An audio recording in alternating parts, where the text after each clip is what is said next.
In a world cluttered with information, where truth is power, Lawin Weekly News stands apart. We delve deeper, uncover facts, and bring stories to light. From political showdowns and economic triumphs to the pulse of the street and the heart of the community. We capture the moments that define us, stories that challenge, inspire, and transform. Tune in live Sundays 8 a.m. Central Standard Time and Sundays 6 p.m. Central Standard Time. These are Lawin headlines for this week. Texans receive some of the largest tax refunds in the country, study finds. Spurs face off with Gino Ortiz-Jones in soccer fee dispute. Alabama schedules nitrogen gas execution for robbery convict. Zaldi County nabbed in Prague, confirms Bongbong Marcos. Business minds to gather for PACCTX bootcamp on April 25th. Victoria Beckham defends approach to parenting amid Sun-Brooklyn rift.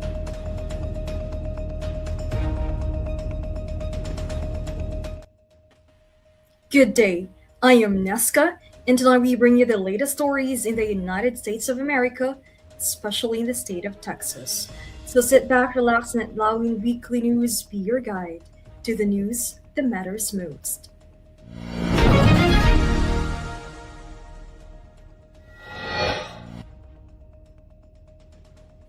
A new study based on Internal Revenue Service data shows Texas recorded the second highest average tax refund in the U.S. this year. According to financial site Upgraded Points, the national average refund is nearly $3,600, while Texas averages $4,344, second only to Florida. More than 13.6 million tax returns were filed in Texas, with over 71% resulting in refunds. Shackleford County posted the highest average refund in the state at $7,375. The study notes that higher income earners significantly boosted averages, with those making over $200,000 receiving refunds exceeding $100,000 on average. The IRS also reminded taxpayers that late filings may face penalties of up to 25% of unpaid taxes.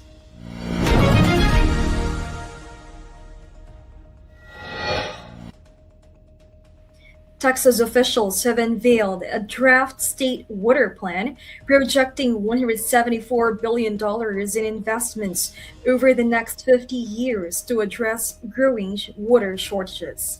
The Texas Water Development Board says the plan includes thousands of projects focused on infrastructure, conservation, and new water sources, as drought conditions push some South Texas reservoirs below 10% capacity. Costs have more than doubled from the previous estimate, driven by inflation, project delays, and expanded long-term planning through 2080. Among the proposals is a $10 billion pipeline to move water from the Toledo Bend Reservoir to North Texas, along with increased use of desalination and groundwater treatment. Officials say conservation and water reuse will make up about 40% of future supply strategies. Governor Greg Abbott warned the state could step in if local conditions worsen, as communities like Corpus Christi continue to face severe shortages and water use restrictions.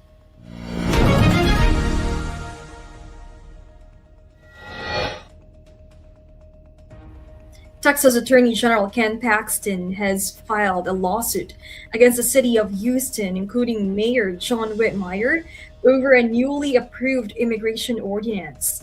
The measure, which took effect April 8th, ended a policy requiring police to wait up to 30 minutes for U.S. Immigration and Customs Enforcement to take custody of individuals with immigration warrants.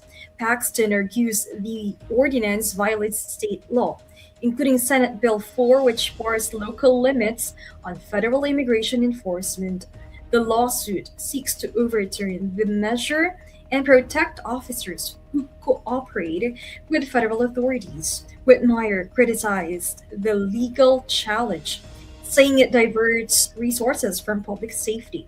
Meanwhile, Governor Greg Abbott has warned the state could withhold funding if the ordinance remains in place.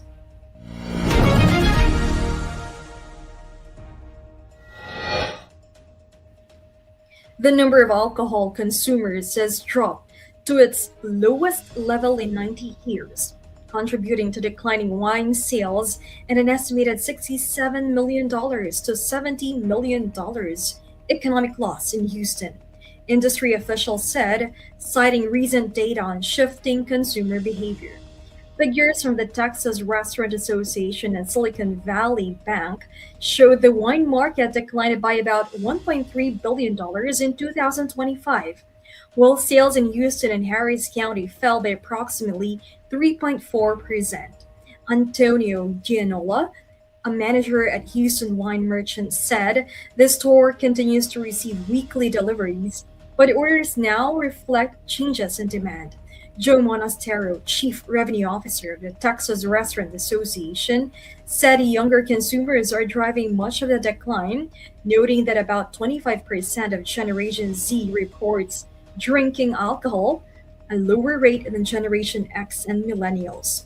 Monastero said reduced demand has created an oversupply of wine, particularly in lower priced categories, affecting businesses across the industry. Brandon Kearney of the Texas Wine School said demand remains for higher end wines despite the broader downturn, with some consumers continuing to purchase premium bottles for storage or special occasions.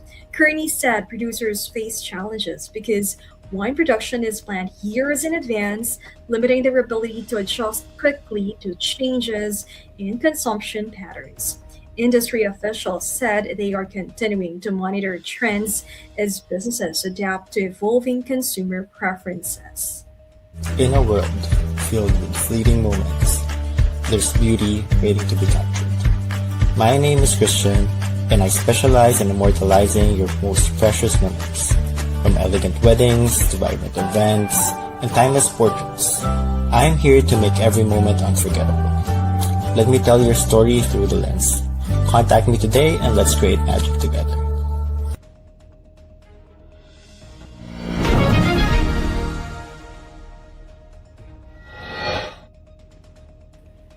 Mayor Kirk Watson and city officials are weighing budget cuts that could impact programs serving low income families, people experiencing homelessness, and survivors of abuse. A draft budget released Thursday is based on a new or no new revenue tax rate and includes about $17 million in potential cuts to social service contracts affecting housing, workforce development, and an adult education programs. Despite the cuts, the plan sets aside funding for public safety, including $30 million for personnel costs, along with support for an emergency shelter and additional firefighters. City leaders say the proposal aims to balance affordability concerns while limiting tax increases. The budget remains under review, with final approval expected in August following public input.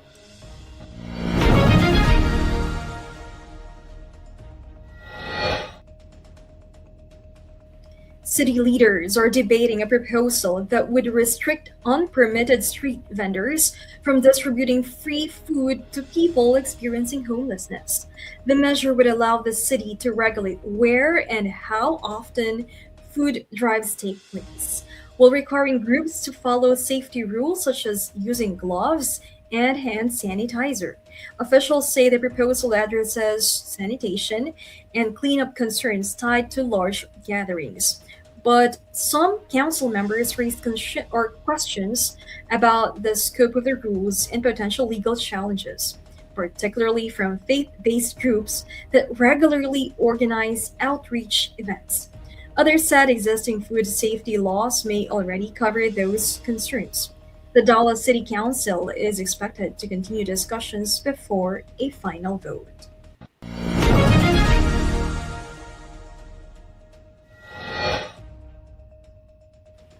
Mayor Gina Ortiz Jones is pushing to collect a $5 million payment from Spurs Sports and Entertainment tied to a failed bid to bring Major League Soccer to the city. Under a 2015 agreement, the Spurs parent company was required to reimburse public funds used for a soccer stadium if it did not secure an MLS franchise. Officials say only $250,000 has been paid so far, with no additional payments since 2021. The organization previously argued it had no realistic path to an MLS team, citing the establishment of Austin FC in the region. Ortiz Jones has called for enforcement of the agreement as city and county leaders continue discussions on next steps.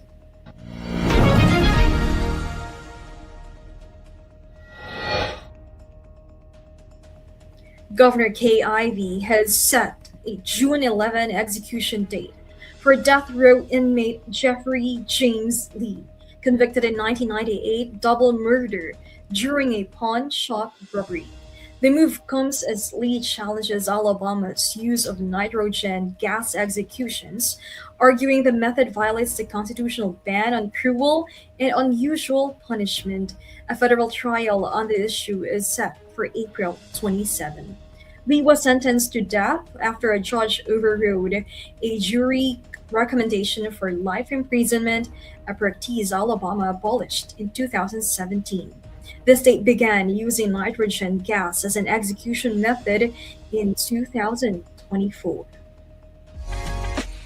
Join us for a captivating new series where Lawin sits down with the trailblazers of the music and entertainment world. Discover the stories behind the faces and voices that shape our culture and community. We will bring you exclusive interviews with industry legends and rising stars. Behind the scenes insights and get a peek into the creative processes and personal journeys. Artists and performers and their upcoming shows and events. Stay tuned for more updates and sneak peeks. Follow us on social media and subscribe to our channel.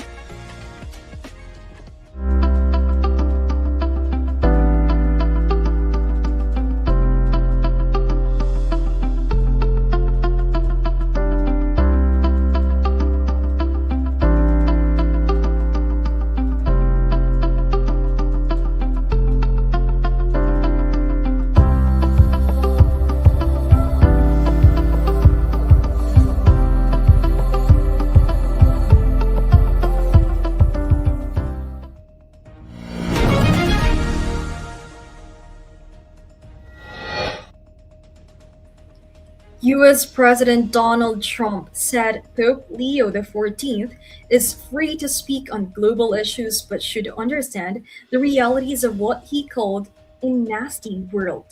The remarks come amid an ongoing exchange between the two over Iran and immigration policy. The Pope has criticized threats of military action, saying he has a moral duty to speak out against war. Trump, who previously called the pontiff weak and wrong, said he is not in conflict with him, adding he has nothing against the Pope. The back and forth highlights growing tensions between Washington and the Vatican on international security and humanitarian concerns.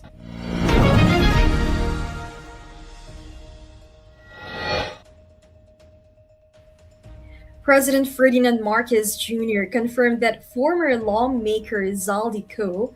has been arrested in Prague after entering the Czech Republic without proper documentation.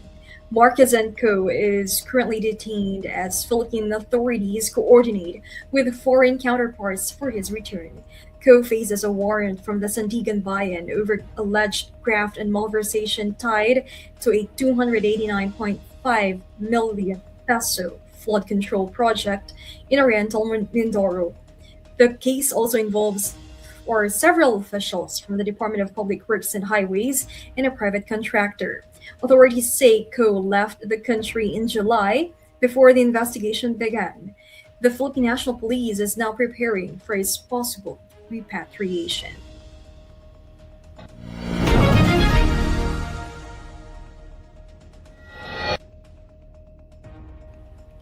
Indonesia's Attorney General's office has arrested newly appointed Chief Ombudsman Harry Santo on bribery allegations. just 5 days after his appointment by President Prabowo Subianto.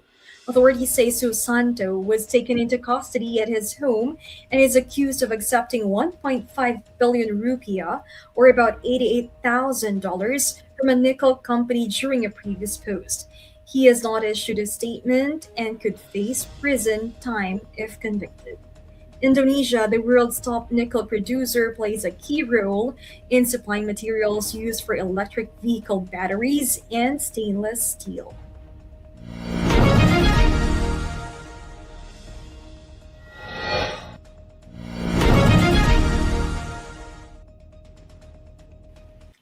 Entrepreneurs and aspiring business owners will gather on April 25th this year for the PACCTX Entrepreneur Bootcamp at Town Square, NW, Austin, a one-day event focused on starting and scaling businesses.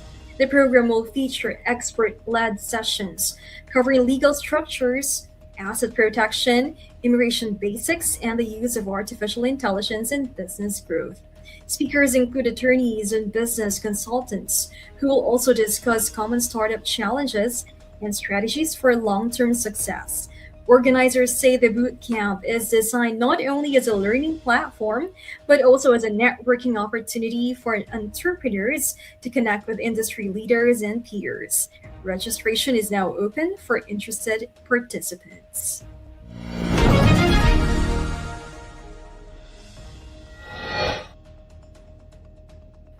The Philippine Consulate General is urging Filipino and Filipino American organizations, businesses, and professional groups to register or update their information in its official community directories. The initiative covers Arkansas, Louisiana, Mississippi, New Mexico, Oklahoma, and Texas, and aims to strengthen coordination and visibility across the Filipino diaspora. Officials say the directories help promote collaboration, improve access to consular programs, and connect community groups with services and opportunities.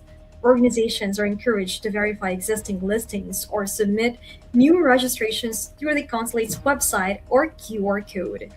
The consulate says maintaining updated records will help build a stronger and more connected Filipino community across its jurisdiction.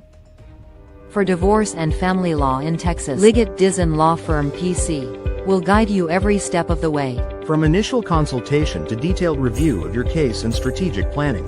We'll sit with you during negotiations or mediations and represent you in court. Whether it is a family law, estate planning, or immigration, we will be there to guide through the final steps. So, leave your legal matters behind you and embrace your future. You can contact Liggett Dizon Law Firm PC at 346-5454-346 or visit dizonlawfirm.com.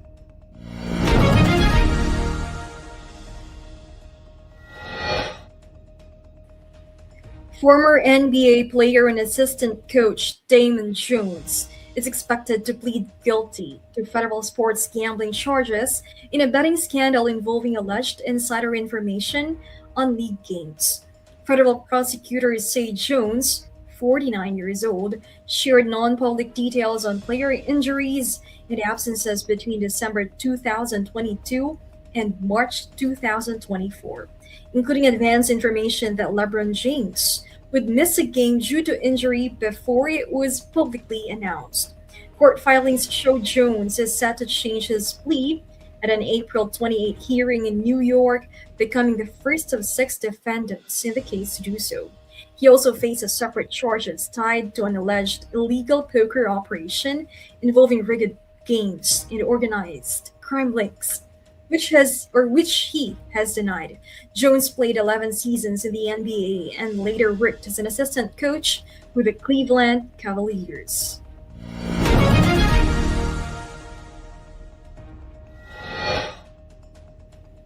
The Philippine Olympic Committee said 101 Filipino athletes will compete in the 6th Asian Beach Games scheduled from April 22nd to 30th in Sanya, China. POC President Abraham Tolentino said preparations for the Philippine delegation have been completed, with athletes set for both the opening and closing ceremonies of the continental competition. Tolentino said the Philippines is also preparing for the handover of hosting rights for the 2028 Asian Beach Games during the closing ceremony in Sanya, where the event flag will be turned over to representatives of Cebu, the designated host for the next edition. The delegation is supported by the Philippine Olympic Committee and the Philippine Sports Commission. Jiu-Jitsu athletes Annie Ramirez and Kyla Napolis will lead the Philippine campaign in the competition.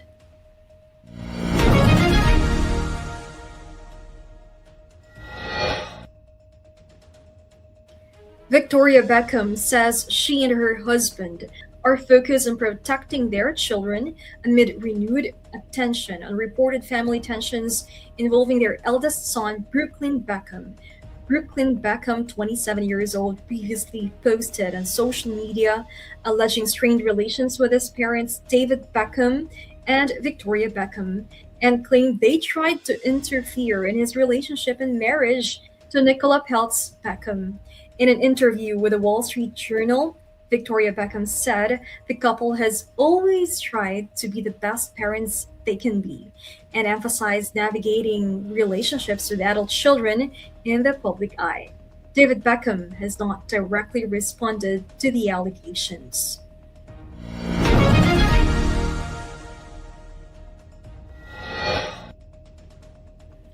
Actor Enchong D has accused Air Force or Air France of alleged racial discrimination after he said his ticket was blocked during a Europe trip, forcing him to reroute his travel.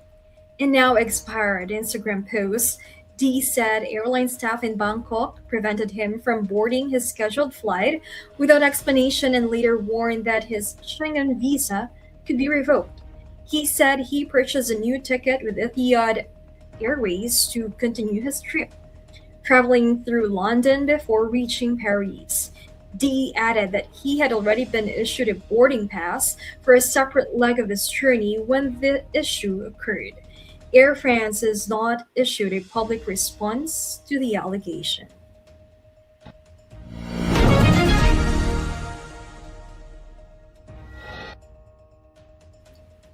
As we brace ourselves for the upcoming weather changes, let's dive into what you can expect day by day. Whether you're planning outdoor activities or just preparing for the week, we've got you covered with the most accurate forecast. Stay tuned with us as we take a closer look at the weather patterns that will impact our region. Remember, here at Lawin Weekly News, we bring you the clearest skies to the stormiest forecasts. Here is your Lawin Weekly News weather forecast in Houston, Texas. On April 19th, Sunday, the temperature peaks around 82 degrees Fahrenheit and dips to 70 degrees Fahrenheit at night. Partly cloudy with warm and humid conditions. On April 20th, Monday, the highest temperature is 84 degrees Fahrenheit with a low of 71 degrees Fahrenheit. Mostly sunny throughout the afternoon. On April 21st, Tuesday, the temperature reaches 85 degrees Fahrenheit and falls to 72 degrees Fahrenheit at night. Partly cloudy with a slight chance of afternoon showers. On April 22nd, Wednesday, the high is around 83 degrees Fahrenheit with a low of 70 degrees Fahrenheit. Cloudy with scattered rain showers.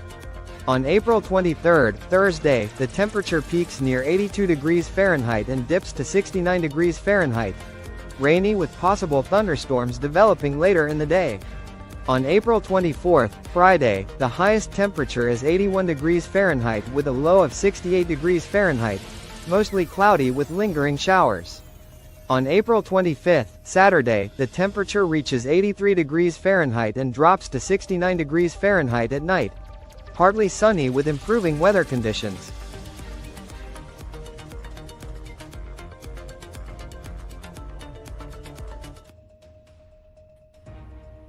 So those were the latest stories in Texas this week. I am Nesca Santina from Lawin Media Network. Have a great day. Lawin Weekly News. Tune in live Sundays 8 a.m. Central Standard Time and Sundays 6 p.m. Central Standard Time. Lawin Weekly News.